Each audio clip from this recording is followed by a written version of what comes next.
Meghan, it wasn't the public statement that changed everything, it was the silence afterward. According to accounts that began circulating among royal watchers, Harry emerged from a private exchange carrying something more dangerous than anger: disappointment. What followed would allegedly reopen old wounds, expose hidden loyalties, and place one former palace insider at the center of a betrayal no one expected. Before we go deeper into what this really means for the royal family, make sure to subscribe so you don't miss a single update. At first, almost nobody treated it as significant. Royal circles have always lived on speculation, whispers, and endless attempts to read meaning into carefully measured appearances. But according to interpretations that began appearing across commentary spaces and among longtime observers of palace communications, this felt different. The conversation was no longer about public statements or official responses. It was about what allegedly happened before this. Statements ever reached the public. Attention slowly shifted toward a former palace press figure, someone whose role had once been viewed as administrative, strategic, even invisible.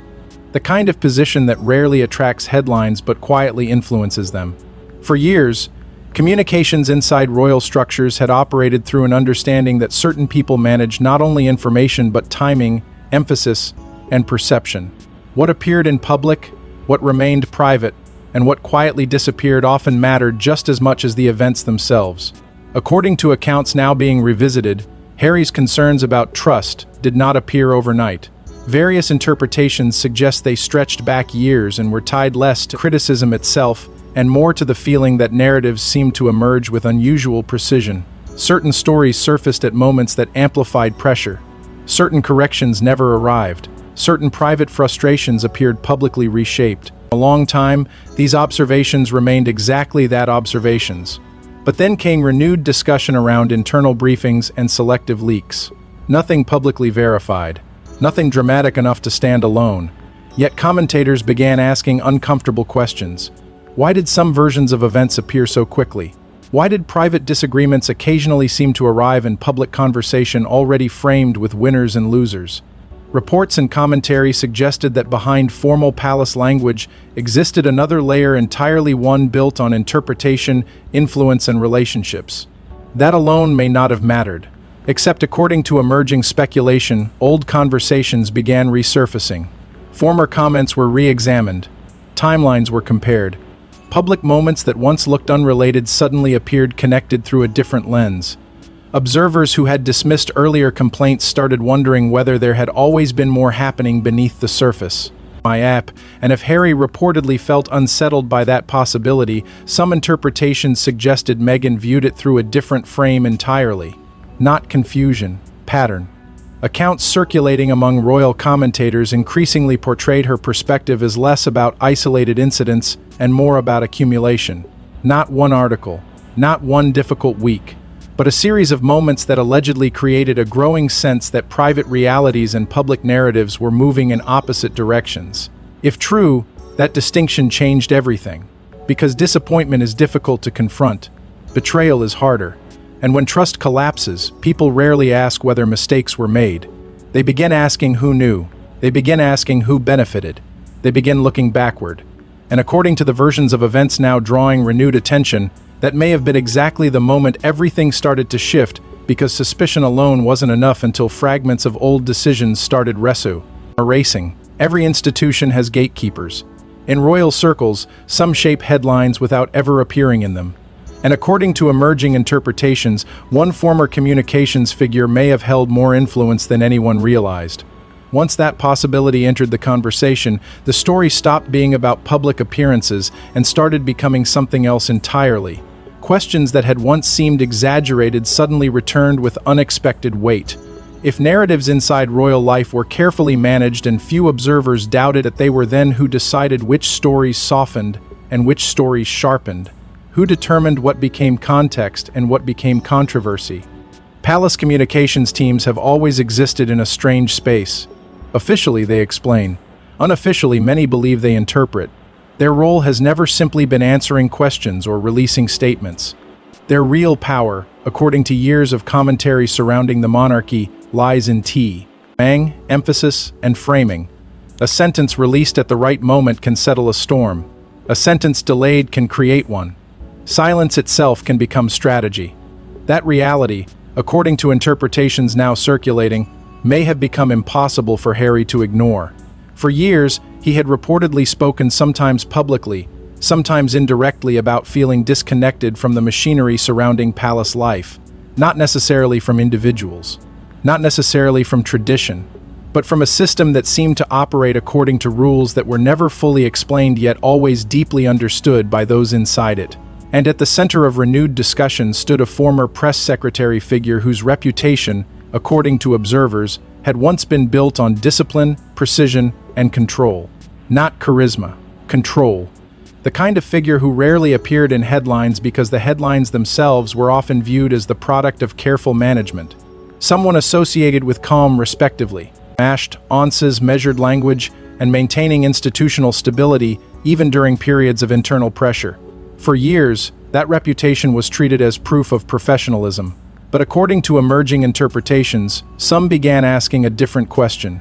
What if consistency and influence were not the same thing? Royal commentary spaces increasingly returned to the idea that unofficial narratives can sometimes become accepted truths, not because anyone orders them into existence, but because repetition creates familiarity, and familiarity creates belief. A version of events appears. It gets repeated. It becomes reference.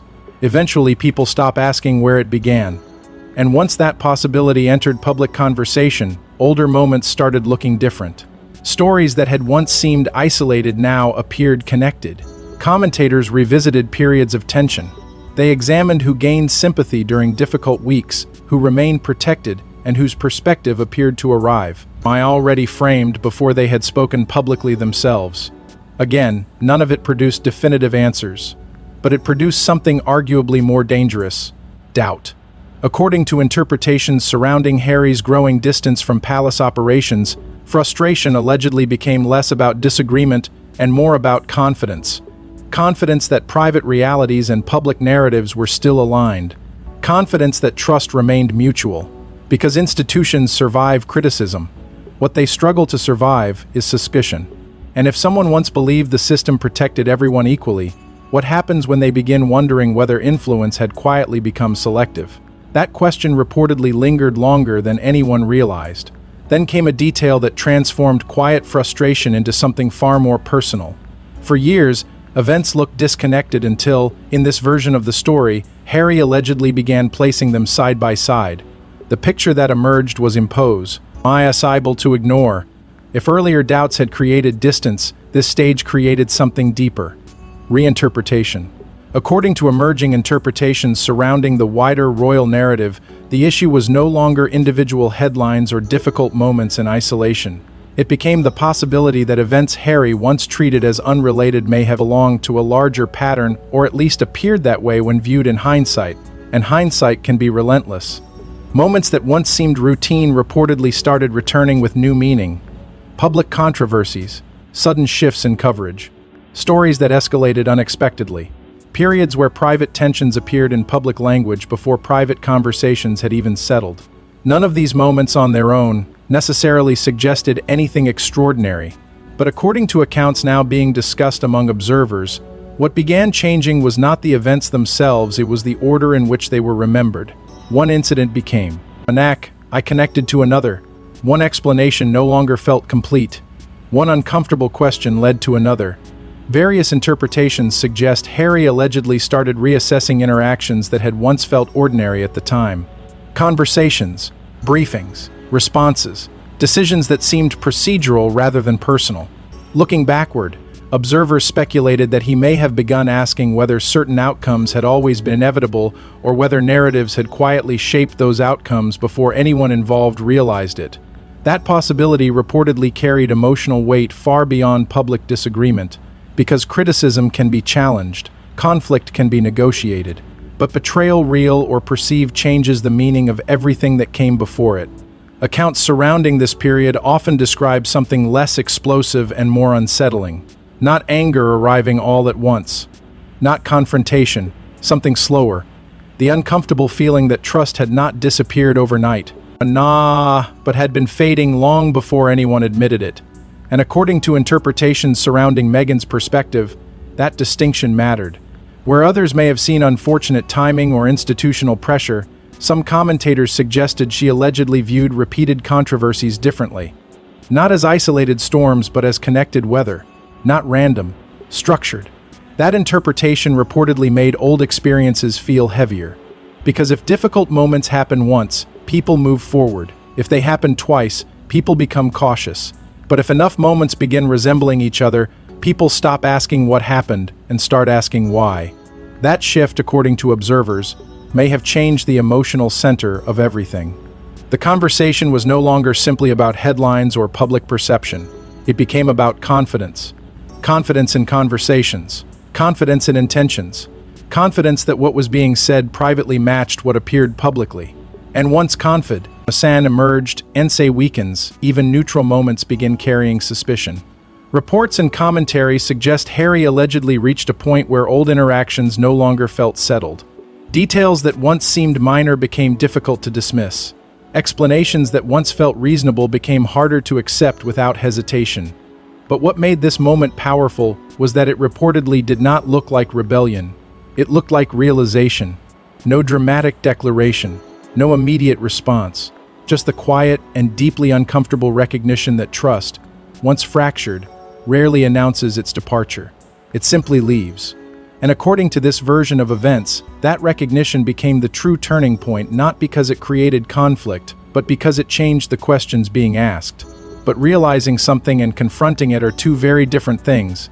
If Harry saw betrayal as painful, Meghan allegedly viewed it differently, as proof that silence had protected the wrong people for too long.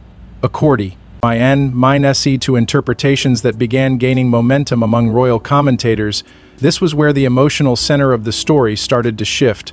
Up until now, the narrative had largely focused on trust, who had lost it, who had preserved it, and whether that loss had happened gradually or all at once. But through this version of events, Meghan's alleged response was framed less as disappointment and more as exhaustion. Exhaustion with explanations, exhaustion with restraint, exhaustion with the idea that remaining composed automatically meant remaining unaffected. For years, public perception surrounding her had existed in extremes. To some, she represented disruption. To others, she represented resistance. And according to observers revisiting this period, that contradiction became part of the problem itself.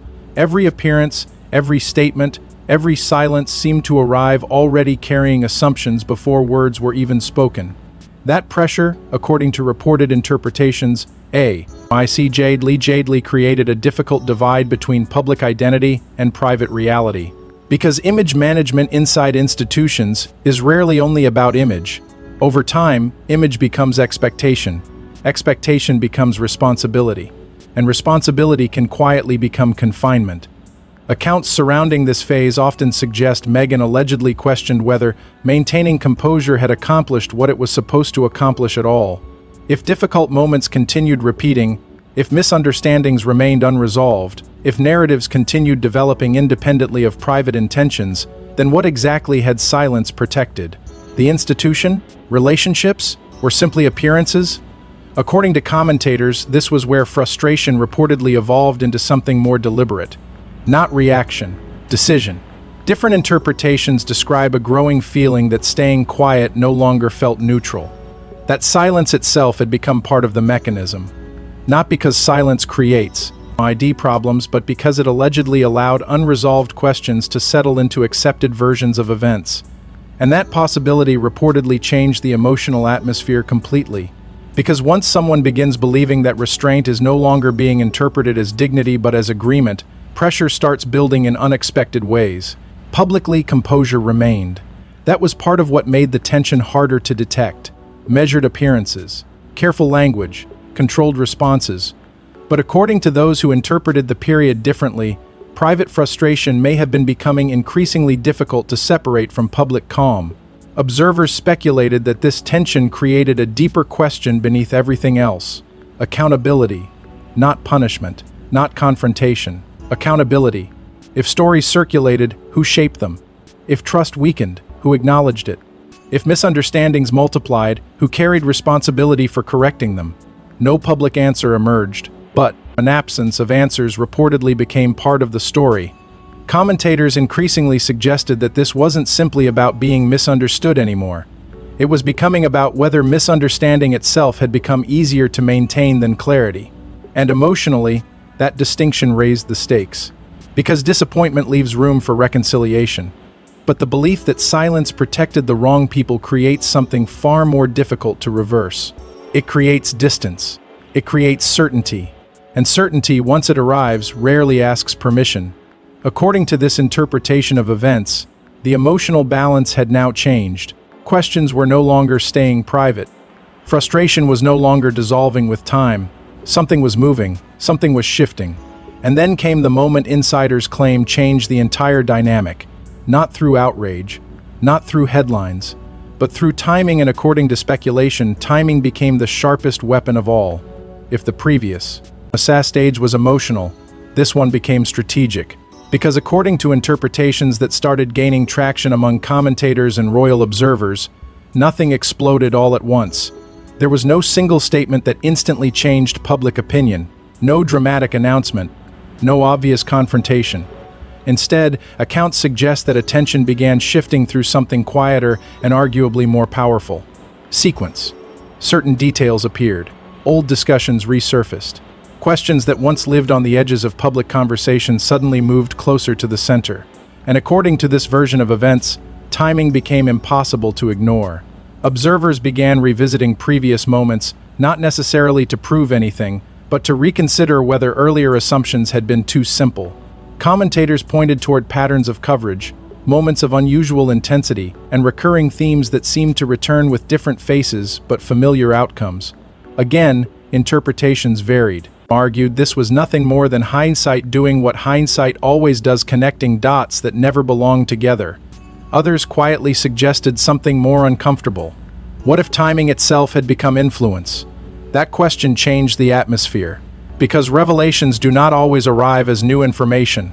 Sometimes they arrive as old information viewed under different conditions. According to accounts circulating among royal commentators, public reactions became increasingly divided.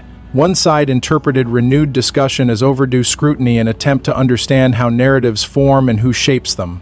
Another side viewed the entire shift as evidence of selective memory and emotional reinterpretation. And somewhere in the middle sat credibility. Not legal credibility, not institutional credibility, personal credibility. Because once competing versions of events begin existing at the same time, audiences stop asking which version they prefer. They start asking, which version they trust. That pressure reportedly transformed the emotional stakes.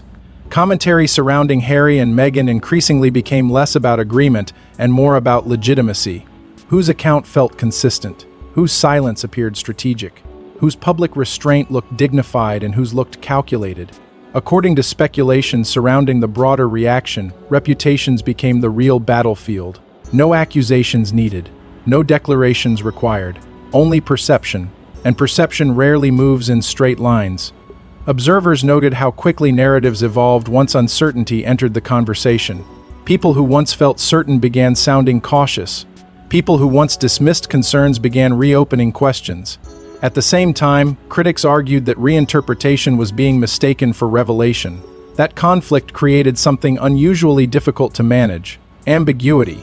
Because ambiguity leaves room for everyone to believe they are seeing the truth. And when Meghan emerged, that happens, every statement becomes evidence to one group and deflection to another. According to interpretations emerging during this phase, the issue had now grown beyond personalities. It was no longer simply about a former insider, a private frustration, or an old disagreement. It had become a contest over narrative ownership. Who gets to explain the past? Who gets believed? Who decides which version becomes history? And perhaps most unsettling of all, what happens when no side feels fully in control of the story anymore? By now, reactions were moving faster than explanations. Questions were arriving faster than answers. And with every attempt to clarify, the uncertainty seemed to deepen instead of disappear. Yet the deeper question remained unanswered. Who truly lost control? Public statements stayed measured. Private reactions, according to royal commentary, may not have been. By this stage, the atmosphere surrounding the story had reportedly become far more complicated than pub massake appearances suggested. Because institutions rarely respond to uncertainty with emotion. They respond with structure. They slow down. They narrow language. They reduce movement. And according to interpretations circulating among royal observers, that contrast may have become one of the most revealing parts of all. Outwardly, little appeared to change. Statements remained careful. Language remained restrained. Public rhythms continued. But according to commentary surrounding internal dynamics, reactions behind closed doors may have been far less unified than official Kong implied. That possibility opened a new layer of questions. Not everyone inside royal circles, observers suggested, would necessarily interpret events the same way. Some reportedly viewed renewed scrutiny as inevitable, a consequence of modern public life where institutions no longer control narratives the way they once did. Others allegedly saw the growing attention as dangerous, not because of what was being said, because of what it encouraged people to question. Because once private processes become public discussion, every future decision risks being interpreted through suspicion. And institutions built on continuity tend to fear precedent as much as conflict. According to commentators, this was where personal relationships allegedly became difficult to separate from institutional priorities. On one side existed emotion, history, family, private trust. On the other side existed something colder, stability, expectation, reputation, the preservation of structures larger than any individual relationship. Observers increasingly framed the tension as a familiar royal dilemma. What happens when protecting the institution begins to feel different from protecting the people inside it? There were no easy answers, because depending on perspective, restraint could look responsible or avoidant. Transparency could look courageous or destabilizing. Silence could look dignified or strategic, and once that split, consensus became difficult. According to interpretations emerging during this period, concerns reportedly extended beyond immediate reactions. Some commentary suggested unease about precedent itself. If public pressure altered private systems once, what prevented it from happening again? If internal dynamics became subjects of open interpretation, where would the line eventually be drawn? At the same time, other voices questioned whether preserving credibility required more openness, not less.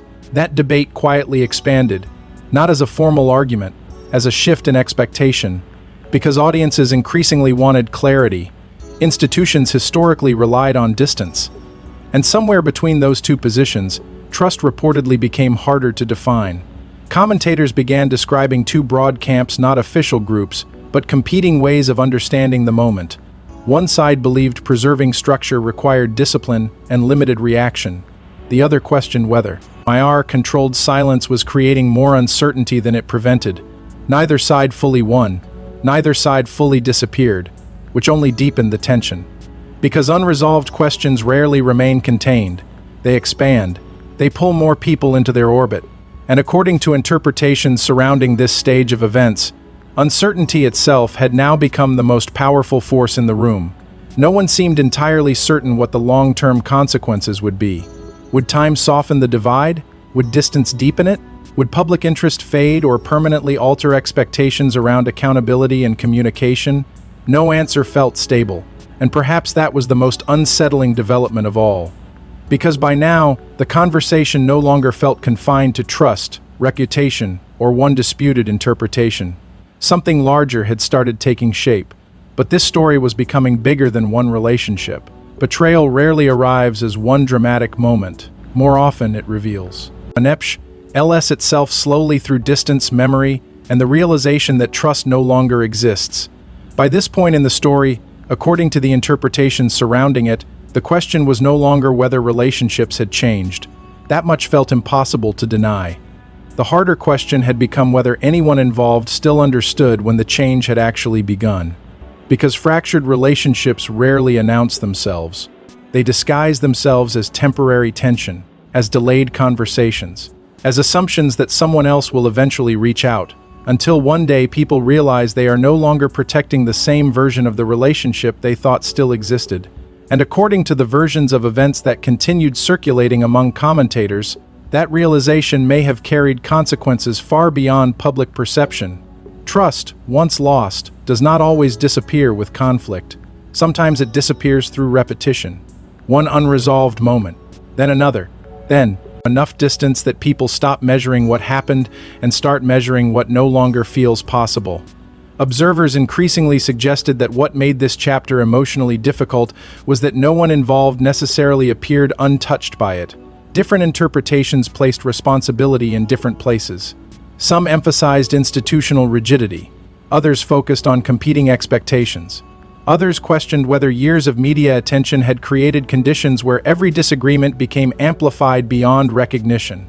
But regardless of perspective, one theme continued appearing: loss.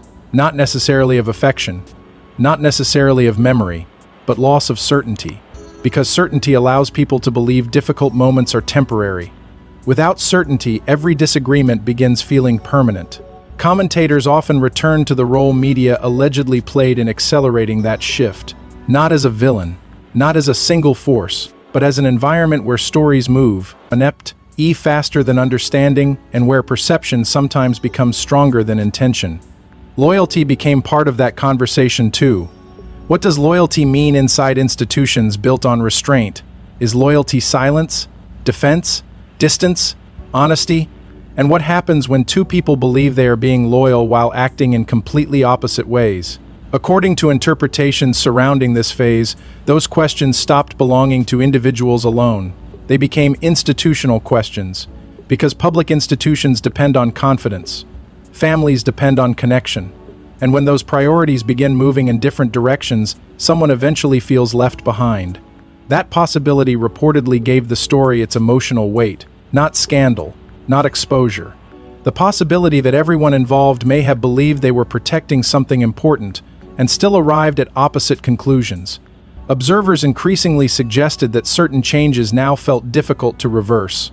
Not impossible, but changed. Expectations altered, trust recalculated, old assumptions replaced by caution. Because once people begin reassessing the past, they rarely return to experiencing it the same way again. And perhaps that was the quiet heartbreak hidden beneath all the speculation. Not who was right, not who was wrong, but whether too much had been reinterpreted, revealed, or remembered to ever return to what once felt normal. By now, the conversation no longer seemed centered on headlines or old disagreements. It had become something heavier, a reflection on loyalty, a reflection on identity, a reflection on whether institutions and relationships always ask for the same sacrifices. And in the end, one final question remained. Perhaps this was never about one former press secretary at all. Perhaps it was about who gets to control the story when loyalty and identity collide. By the end of it all, according to the many interpretations that surrounded this story, the names almost, Anast, became secondary. Not irrelevant, but secondary, because what started as speculation about trust, communication, and private disappointment gradually transformed into something larger, something that reached beyond individuals and into the uncomfortable territory where institutions and identity begin pulling in different directions. And that may explain why the conversation never fully settled. Looking back to where everything began, observers returned again and again to the same detail. Not a headline, not a statement, not a public confrontation, but silence. That silence had been interpreted in completely different ways depending on who was listening. To some, it represented discipline. To others, avoidance. To some, dignity. To others, protection. And according to the versions of events that emerged over time, that difference in interpretation may have mattered more than any single event itself. Because stories inside institutions are rarely controlled by facts alone. They are shaped by timing, memory, expectation, and perhaps most of all by who people believe is allowed to explain what happened. Throughout this story, questions of trust kept returning. Who trusted whom? Who felt unheard? Who believed loyalty had been returned? Who believed it had quietly become conditional? Yet each answer seemed to create another question. Commentators never fully agreed. Some interpreted the entire situation as a painful but familiar collision between private expectations and public responsibility. Others viewed it as evidence that modern public life leaves too little room for nuance and too much room for permanent interpretation. Others rejected the framing entirely and argued that people naturally reconstruct the past once relationships change. And perhaps that uncertainty is the point, because not every story ends with revelation. Some end with competing truths. Some end with silence. Some end with people walking away holding entirely different versions of the same events. According to interpretations surrounding this broader narrative, the emotional weight never came from proving betrayal. It came from wondering whether trust had slowly become impossible to measure, whether image had become impossible to separate from identity, whether loyalty had become impossible to define in a system where public expectations and private relationships rarely move at the same pace. That possibility left no easy heroes, no easy villains, only people, institutions, and audiences trying to understand where one responsibility ended and another began. And perhaps that is why stories like this continue to linger, not because they provide certainty, but because they force people to ask difficult questions long after the public conversation moves on. What matters more, being understood or being protected? What survives longer, reputation or relationship? And when identity becomes tied to public narratives, who truly owns the story in the end? No official statement can fully answer. Questions like that, no interpretation closes them permanently. Because some fractures do not announce themselves with dramatic endings. They reshape expectations. They alter memory. They change what people notice and what they no longer assume.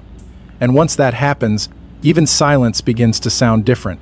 Because in institutions built on silence, the loudest moments are often the ones nobody officially confirms. Thanks for watching. Please don't forget to like and subscribe, and we will see you in the next one.